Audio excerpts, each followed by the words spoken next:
বেসরকারি শিক্ষক নিবন্ধন ও প্রত্যয়ন কর্তৃপক্ষের এনটিআরসি এর উদ্যোগে প্রতিষ্ঠান প্রধান ও সহকারী প্রধান নিয়োগ পরীক্ষা শুরু হয়েছে। নিয়োগ পরীক্ষা কয়েকটি কেন্দ্র পরিদর্শন করেছেন শিক্ষা এবং প্রাথমিক ও গণশিক্ষা মন্ত্রী ড আ.ন.ম এহসানুল হক মিলন। শিক্ষামন্ত্রী শনিবার ১৮ এপ্রিল সকালে সরকারি Bangla college, residential model college ও তেজগাঁও কলেজের পরীক্ষা কেন্দ্র পরিদর্শন করেন। সময়সূচি অনুযায়ী সকাল ৯টায় ক গ্রুপের পরীক্ষা দিয়ে শুরু হয়ে চলে ১০টা পর্যন্ত।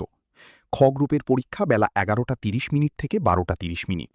গ গ্রুপের পরীক্ষা দুপুর ২টা থেকে ৩টা এবং ঘ গ্রুপের পরীক্ষা বিকেল ৪টা ৩০ মিনিট থেকে ৫টা ৩০ মিনিট পর্যন্ত অনুষ্ঠিত হবে। পরীক্ষা সুষ্ঠুভাবে সম্পন্ন করতে এনটিআরসিএ কার্যালয়ে বিশেষ নিয়ন্ত্রণ কক্ষ স্থাপন করা হয়েছে। এনটিআরসিএ জানিয়েছে, নির্ধারিত সময়সূচি অনুযায়ী পরীক্ষা আয়োজনের সব প্রস্তুতি সম্পন্ন হয়েছে। পরীক্ষার্থীদের প্রবেশপত্রে উল্লেখিত সময় অনুযায়ী যথাসময়ে কেন্দ্রে উপস্থিত থাকতে নির্দেশ দেওয়া হয়েছে। ঢাকার ৯টি কেন্দ্রে ৪টি পৃথক গ্রুপে এমসিকিউ পদ্ধতিতে এ পরীক্ষা অনুষ্ঠিত হচ্ছে।